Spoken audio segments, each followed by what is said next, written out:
My friend, 21F, and I, 21M, shared a close friendship on occasions, especially when she vouched for me with a teacher.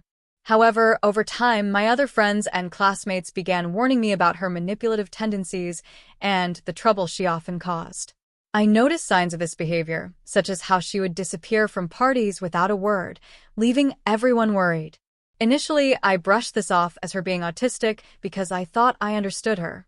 On one occasion, her mom called a friend of mine, one of our classmates, 45 times, desperately trying to find her daughter after one of these nights out, which stressed not only her family, but also our classmates. Fast forward to our 4th year as philosophy majors, where I faced the daunting task of writing over 450 pages of philosophical essays across 22 subjects, a heavy workload for both of us. I assumed she had finished her thesis, since her mighties on Facebook frequently showcased her enjoying time with friends and playing on her girls' basketball team. After reaching out multiple times to check on her progress, she assured me she was done with "Yeah, I'm done." Eventually, she asked for my help, and I invited her over to work together, thinking a supportive environment might benefit us both, and maybe she could help me. This was just 3 days before the deadline on October 31st. However, when she arrived, her attitude quickly became frustrating. It was evident she had barely started her paper. It didn't follow the required 3-paragraph per main point structure we had been taught. Every time I mentioned this, she brushed it off, claiming that paraphrasing was her only issue. When I reviewed her draft, I found a significant amount of AI-generated content, the kind that would certainly flag 100% on Turnitin. Then, she had the audacity to ask me to paraphrase it for her. I tried to help like a good friend would, editing and rewording her paper for about an hour, but she began nitpicking, insisting I had overlooked parts.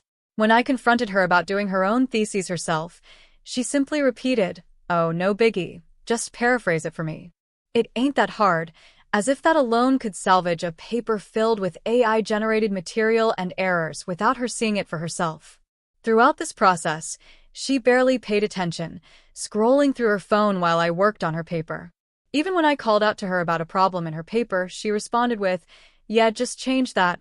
She kept insisting she wouldn't ever forget me during her time as a philosophy major, as if I was genuinely expected to finish her paper for her.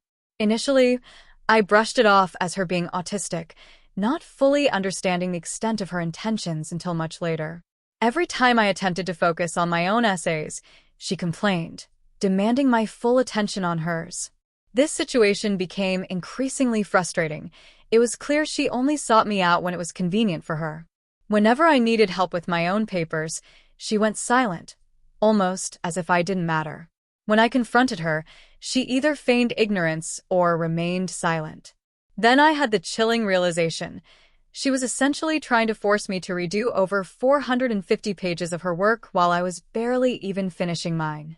One time, I accidentally left my room open, and the situation escalated when she realized I wasn't working on her paper and barged in unannounced while I was in my room, shouting at me. She completely disregarded my space and my struggle to finish my thesis. While I understand she has some mental disabilities like autism and that I may have enabled her behavior at times, I felt deeply disrespected by her blatant disregard for my boundaries. Realizing her intentions, I decided to ignore her. In response, she started crying, saying she needed me. You know what I did? I managed to trick her into looking into something on her paper for a while, and then I locked myself in my room, ignoring her for 2 whole hours so I could put some work in on my paper. I left her alone in the study room I had prepared for her, even borrowing my brother's computer for her to use, not caring if she might take something. My door was soundproof, so I couldn't hear her calling my name as she knocked repeatedly and loudly. Since she could not reach me, she opted to message me on Messenger, claiming she would leave around 6 p.m.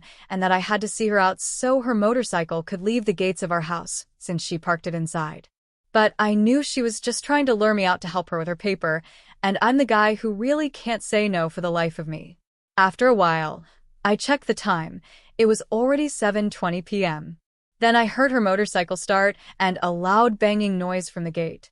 I could see that the study room was turned off, but when I checked the gate, it was almost damaged, with the wall slightly bent out of place. Funny thing was, She hadn't even left yet. She was waiting for me, and maybe she felt guilty since she didn't know how to close the gate from the outside. Like the manipulative person she was, she wanted to stay and force me to help her, which compelled me to tell her that her paper was fine and didn't need any more revisions, except it did. She probably caught on to the lie, but I pressed on, insisting there was nothing for her to worry about except for the 100% AI detection on Turnitin and the possibility of disqualification for submission. It couldn't be helped. It was either me or her, and I chose me. After a while, she went home and later blocked her on everything. In the end, I couldn't finish my own thesis by the deadline, and I know I have no one to blame but myself. But I genuinely asked myself, why would someone make my life even harder when I'm already struggling? What is genuinely fucking wrong with a person who would put me through this? I admit I used ChatGPT to help me articulate my thoughts for this post, as I'm still working on my writing skills. Just to clarify, though, I didn't use any AI in writing my paper. I know firsthand that would lead to the same issues I faced with this former friend of mine. I wanted to share my story for anyone encountering difficulties with unexpected betrayal, friends who only reach out when they want to use you, and those who discard people when they're no longer useful.